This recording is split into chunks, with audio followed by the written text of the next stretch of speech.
සියලු දෙනාටම තෙරුවන් සරණයි. ඉතින් මගේ යාළුවෝ හැම දෙනාටම ආයුබෝවන්. ආයුබෝ වේවා, ආයුෂ වැඩි වේවා. ඉතින් අද පොඩි කාරණයක් ගැන කතා කරන්න හිතුණා. කාරණයක් කියන්නේ වචනයක් ගැන. වචනයක් කියන්නේ මේ වචනය තමයි ආදරය කියන එක. ඉතින් මම ආදරය කියන එක පොඩි විග්‍රහයක් සියලු දෙනාටම කරගන්න පුළුවන් විදිහට පොඩි විග්‍රහයක් කරන්න මම කල්පනා කරා. ඉතින් ඔයාලා හිතන්නේ ආදරය කියන එක ඇත්තක්ද බොරුවක්ද? මම ඒක දකිනවා ආදරය කියන්නේ ඇත්තක්. එක පැත්තකින් ඇත්තක් තියෙනවා, එක පැත්තකින් බොරුවක් තියෙනවා. ඉතින් ඒක මම පොඩි විග්‍රහයක් කරනවා අද. මෙන්න මෙහෙම මට හිතෙනවා.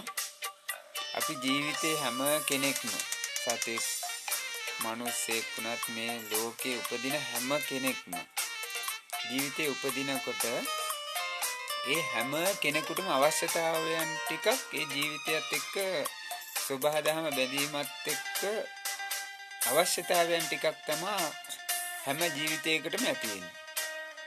ඉතින් ඒ හැම ජීවිතයකටම ආදරය, කරුණාව, දයාව, අනුකම්පාව, සෙනෙහස කියලා මේ එක එක වචනේ මේ ටික ලබා ගන්න වෙනවා. ඉතින් හැම ජීවිතයකටම මේ ටික ගන්න වෙන්නේ එළියෙන්. ඒ කියන්නේ බාහිර ලෝකෙන්. ඉතින් ඒ බාහිර ලෝකෙන් ඒවා ගන්න ගියාම සමහර දේවල් අපිට කෙනෙකුට බොරුවක් කරලා ගන්න පුළුවන්.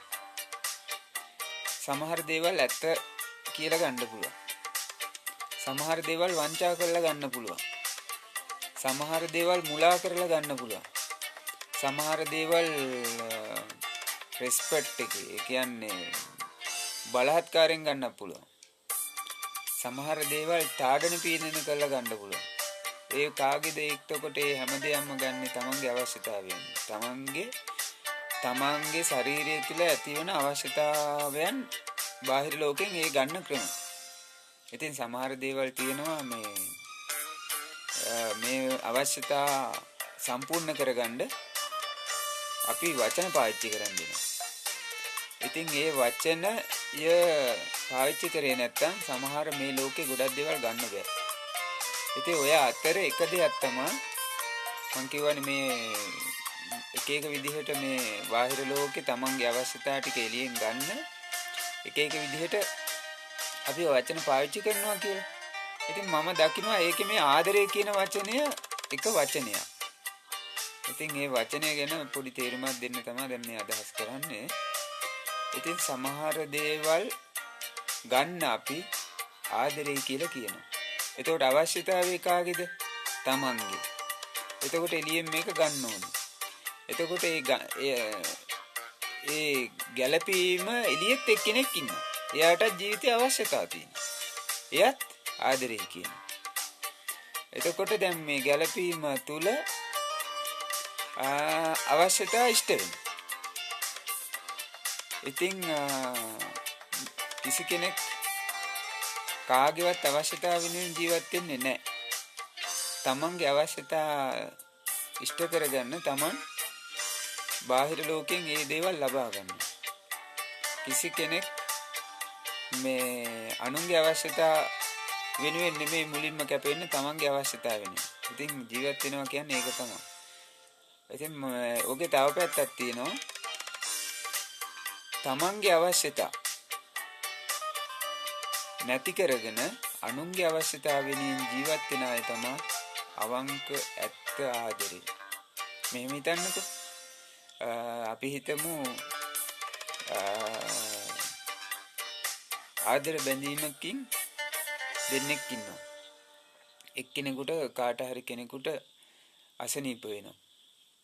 එතකොට මෙයා හිතනවා දැන් මේ කෙනාට බොහොම අසරණ තත්ත්වෙන් ඉන්නේ.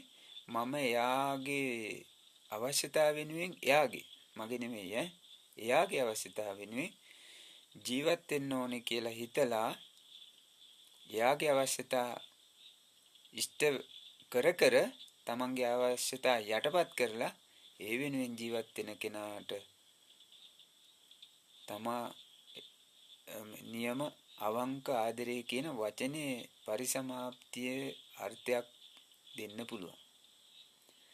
ඉතින් ගොඩාක් මේ ලෝකේ ගොඩාක් ඕක තේරුම් ගන්නේ නැහැ. ඇත්තම කතාව අනුන්ගේ අවශ්‍යතාව වෙනුවෙන් ජීවිතේ කැප කරන්න පුළුවන් නම් අන්න එතන තමයි අවංක ආදරය. බලන්න කමෙන්ට් එකක් දාන්න. පොඩ්ඩක් කමෙන්ට් එකක් දාන්න යන්න. සියලු දෙනාටම තෙරුවන් සරණයි.